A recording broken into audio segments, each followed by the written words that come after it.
So good day, everyone. So good day. Our topic for this about uh, how culture affects architecture. Okay. So of course,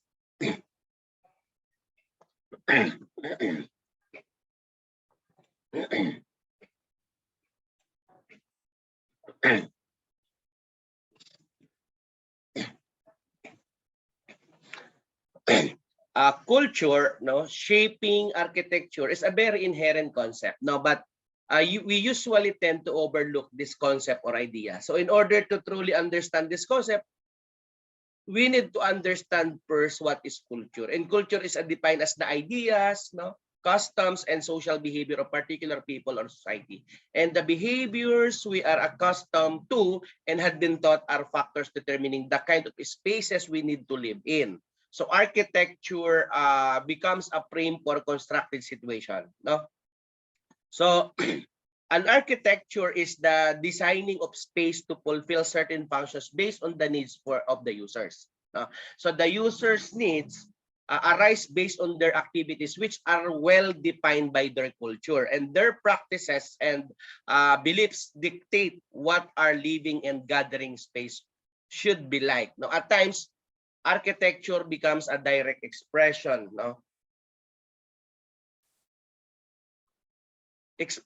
of uh, culture and or benefits. Okay, so I just want to play a video presentation of Miss Monica.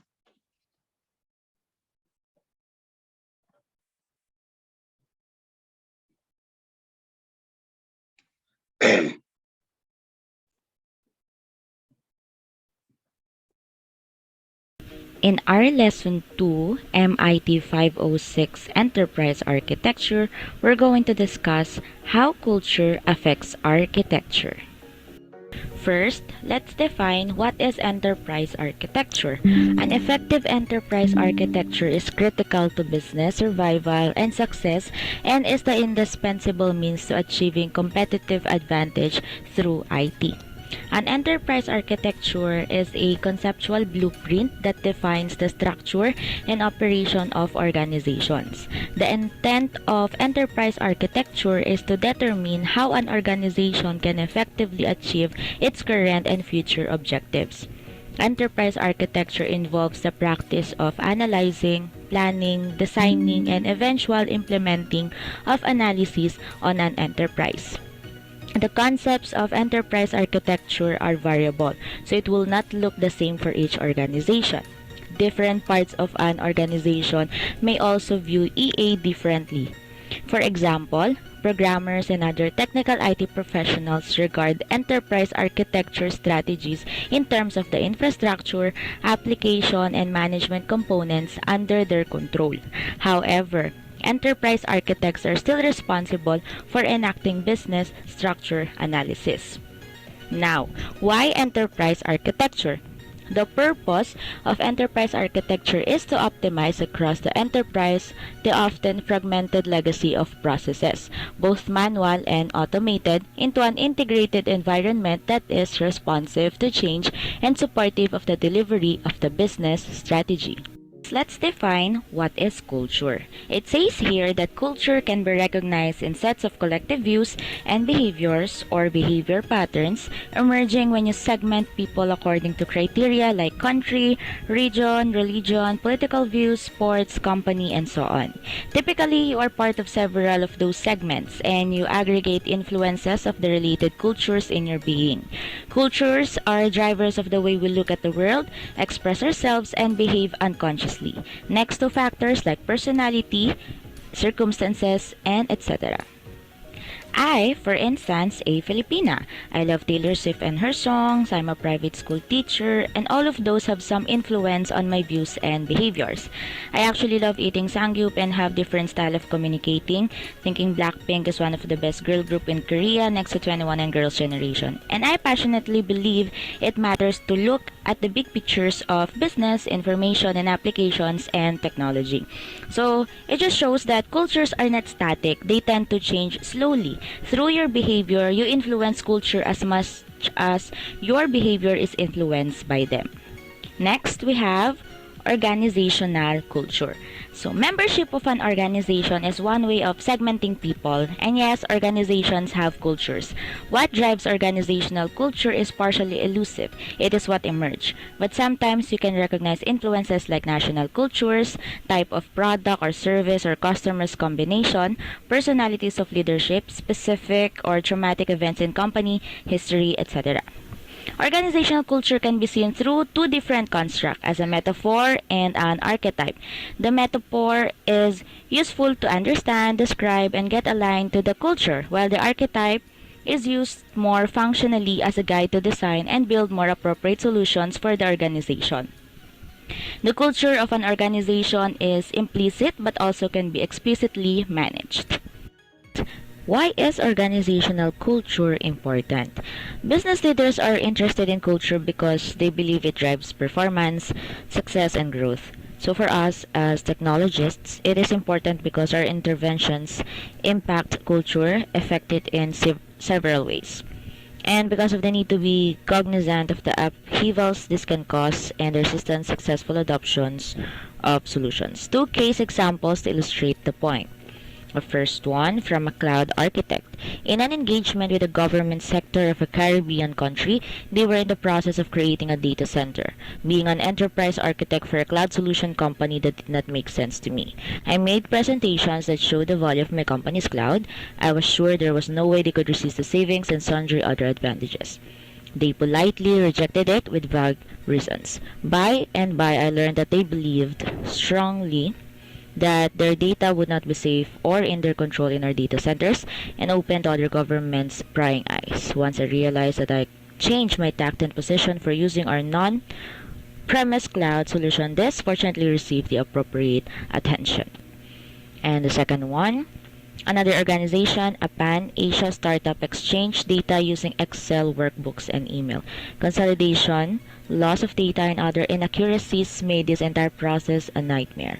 These were the early years post the internet crash. I designed a web application to be hosted at specific data centers, taking care of redundancies at the cable level as well as at the server and data center levels. The business case looked great, but I received tremendous pushback from the COO. Over time, I realized his familiarity with technology was limited to Excel and he was scared of losing control. There was another aspect to his fear too, and that was of not being at the center of troubleshooting and having to depend on geeks to solve any problems. I also sensed he had some personal animosity towards me. It took some crazy political maneuvering when he went on leave for me to finally get it online. By the time he returned, it was too late to reverse. Next, what exactly is organizational culture? The literature on organizational culture is vast. The ways of looking and thinking about it numerous. However, a couple of quotes from organizational theorists should help. First, organizational culture is defined as shared philosophies, ideologies, beliefs, feelings, assumptions, expectations, attitudes, norms, and values by Shane. Next, organizational culture seems to mean talking about the importance of, for people, of symbolism, of rituals, myths, stories, and legends, and about the interpretation of events, ideas, and experiences that are influenced and shaped by the groups within which they live by Frost et al. All people are born in a culture. Their cultures help define them. They learn culture as part of the socialization process, as children first through the interactions with parents, then school, and subsequently other groups.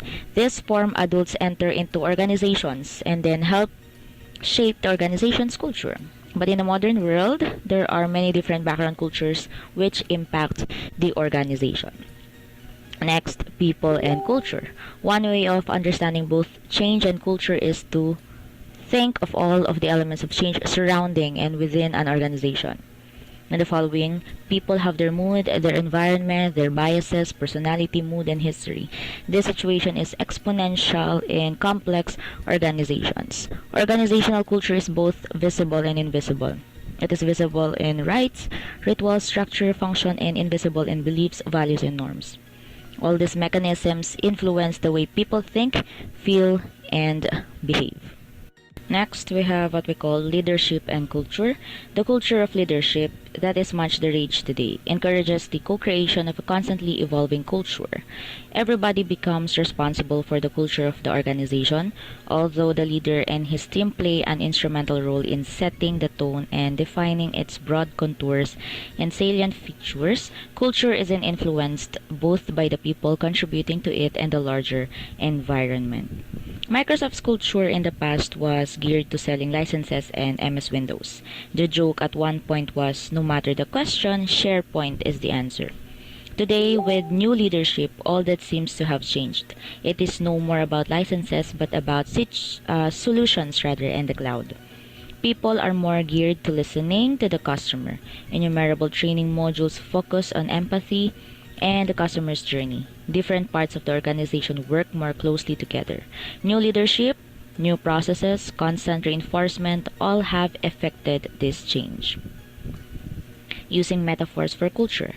As everyone has experienced, culture is complex and difficult to understand. Fortunately, organizational theories have devised a way to make it easier through the use of different metaphors as organizing devices in thinking and talking about culture. These metaphors provide different lenses through which to examine and understand culture. And then we have what we call culture as social glue. Culture through shared values, beliefs, understandings, and norms is used to avoid or reduce conflict and create sense of harmony and community. Team outings, trainings, donation drives, certain kind of group rewards, and in this pandemic times, the concerned organizations show are some of the ways that community is built.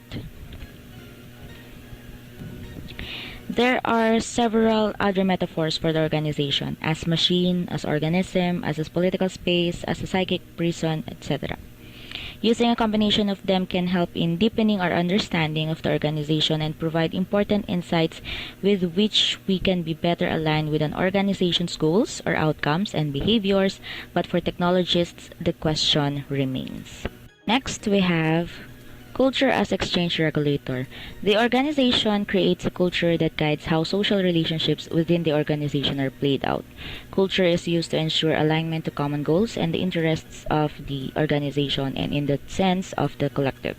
Culture replaces the need for close monitoring and control. It ensures everybody believes that there is a fairness at play as long as they are aligned to common goals. A good example of this can be found in certain recruitment processes. Through the multiple rounds of interviews, the organization ascertains whether the candidate has the qualities that fit the social dynamic of the organization. Even if only one of the interviewers reject the candidate, they may be cut. Getting the right fit is far more important than filling the seats. A specific candidate could well be working with any one of the interviewers in a common project, and it is important to ensure he or she was someone that would fit into any team. And we also have culture as compass. The value system of organizations act as a guide for organizational goals, policies, and strategies. Values are intended to be long-lasting, reliable, relevant, and capable of keeping people on the right course. But values are played out at multiple levels. An example of these values being played out can be seen when some employees petitioned their executives to terminate a contract for the U.S. military. The company responded to the petition saying, "We made a principled decision that we're not going to withhold technology from institutions that we have elected in democracies to protect the freedoms we enjoy." In this statement, you can see both visible and invisible values operating: passion for customers, self or critical questioning, and finally their belief in supporting democracies, which is not specified anywhere. Further, in leaving their own value of both democracy and being open and respectful, the company supported employee choice of not working on these technologies. Next, enterprise architecture and culture. Peter Drucker said culture eats strategy for breakfast. The same applies to enterprise architecture. Understanding culture is first level competence to any serious architecture work. Just means that enterprise architect has to be also a weathered politician and a relationship manager in good sense of these definitions.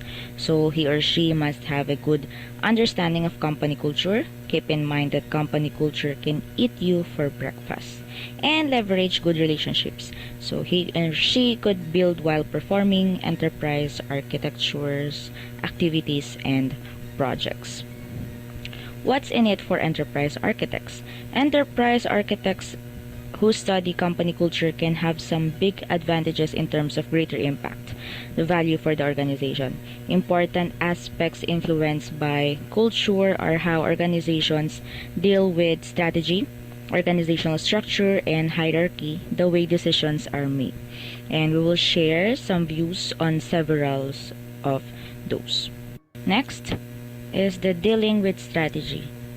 The assumption enterprise architects live under is that organizations have a strategy. However, what that strategy is not always clear. And what the role of the strategy is not always clear as well. So to know the strategy, enterprise architects need to combine several approaches. So first of all, they can go look for the deliberate and explicit strategy as can be found in strategy documents, strategy statements on websites, intranet or internet, annual reports, shareholder briefings, etc. In larger corporations, enterprise architects should pay attention to the organization structure and look beyond what is there at the corporate level, example, divisional, country level. Second, they can look at the decisions an organization makes, for instance, by looking at the business and IT project portfolios, by seeing where decisions are clearly influenced by the documented strategies and where sometimes decisions are contradictory. You can see how serious the organization leadership takes deliberate strategy. You will see to what extent documented strategy is a true guide for the evolution of the organization and which parts are mainly window dressing. Also, out of those decisions, patterns may emerge that demonstrate certain business principles and evolutions that are not explicitly documented but that apparently do guide where the organization is going to. This is the emerging strategy. By making a synthesis of the documented strategies, the delivery on those strategies and the emerging strategies, and feeding this back to business leadership, you create a working basis for your enterprise architecture work. And if the organization culture allows it, you get a chance to provide valuable feedback to business leadership. Next, organizational structure and hierarchy. As we discussed, the positioning of EA matters. The extent of this depends on how organizations deal with organizational structure and hierarchy. Organizations can be complex, multiple product or service divisions, multiple customer segments, powerful staff departments, deep hierarchies. For EA organizations working at the corporate level, it really matters what the position is of product divisions and corporate staff department is. Is this a bunch of more or less independent organizations with little overlap? Where is power to make decisions independently? At the center, at division level, or may even at departmental level? This matters a lot. For instance, if EA sees a great benefit in setting up cross-divisional platforms of standard, the way to get support for such decision differs a lot if an organization is centralistic or federated. When collecting information or providing advice, how does hierarchy matter? Can you simply step in someone's office, or do you need to abide to some conventions on who you can directly contact or not? Can you afford to freely express your opinion in front of leadership? All that depends on culture. Sometimes this is national culture. Being sentient of corporate and national cultures around structure and hierarchy will let you get information and deliver your message more effectively. And then we have decision-making process. In many organizations, there is some kind of formalism around decision-making, especially in case of investment decisions. Knowing this is important, but may not be enough to get the decisions you think from an EA standpoint are in the best interest for the company. For instance, where the planning process is in most organizations is formally top-down, very much in line with how EA likes it, the reality is that there are often also strong bottom-up forces. There are some organizations where the culture was that management considered the IT landscape low priority, and though formally taking all decisions, de facto delegating this to whoever in the organization they trusted and cared about it. EAs who are sensitive to cultures around organizational structure, hierarchy, and decision-making process make stakeholder maps that recognizes this. Through this, you can be far more effective if not only being right, but also getting the right decisions. And then we have perspective. So for enterprise architecture to be effective, you need more than the right assignment, rather, and reporting line. Understanding corporate culture can be as important to fully understand the business strategy, know how to deal with organizational structure and hierarchy, and to get decisions taken. Ultimately, enterprise architecture and the EA team will only survive if EA adds value to the company. This value is measured by how EA influences change in business and its supporting IT. Next, we have here the hacking the architecture culture. So here are a few culture hacks to help address common difficulties in relationship between the architecture practice and the organization. First, we have the Stomp the Architect. This hack is used to address stakeholders who feel that architects are know-it-alls and that the architecture practice feels it is smarter or more capable than the community. Bring people to a meeting and play Stomp the Architect. Take any topic related to the solution, and the stakeholders can ask questions until the architect doesn't know the answer. Then they discuss how they might better work on that answer together. Next, we have the mentor, not master. Go to the stand-ups of teams, join design sessions. Even if the architect knows the answer, ask leading questions instead. Listen, ask, never tell. This is how an architect team mentors and grows the trust and the relationships it needs to be successful. And then next, we have the all architects still see patients. This is actually an ansio or tenet from medicine. It means that every architect is delivering something just like the chief of medicine still sees patients. It is pretty hard to question the value of an entire architecture practice that is delivering on the most important vision or mission or value of the organization. Look specifically at assignment methods in the engagement model. And then we have never have lunch in the same place twice. Architects can become very insular or very busy. This limits contact with other roles in the organization. One way to grow relationships organically is through lunch or other than non-work social activities. If possible, geographically or physically participate in these activities in areas and with people and employees the architects would not normally interact with. Then we have asked to be mentored or taught. People love to talk about what they know. Architects often say they are not invited to meetings with the business or about strategy. Instead of trying to get formally invited, have the members of the architecture practice ask a stakeholder in marketing to teach them personally. Do it with sales. Do it with operations. Do it with finance. Soon, the team will have a huge stakeholder community who knows that the architecture practice understands them. Doing this over and over again will give the team large numbers of ideas for business cases as well as much stronger cultural integration across the company. And make someone else successful. Architects are often worried about the perception of their value, and there is a lot of truth to this. However, the easiest way to be valued is to make someone else look good in the way they need to be measured. Write business cases relentlessly as a practice, give them away for free, let others take the credit, but keep doing it over and over and over. The team will soon be invited to every meeting where innovation is necessary. And these are the references that I've used for this presentation.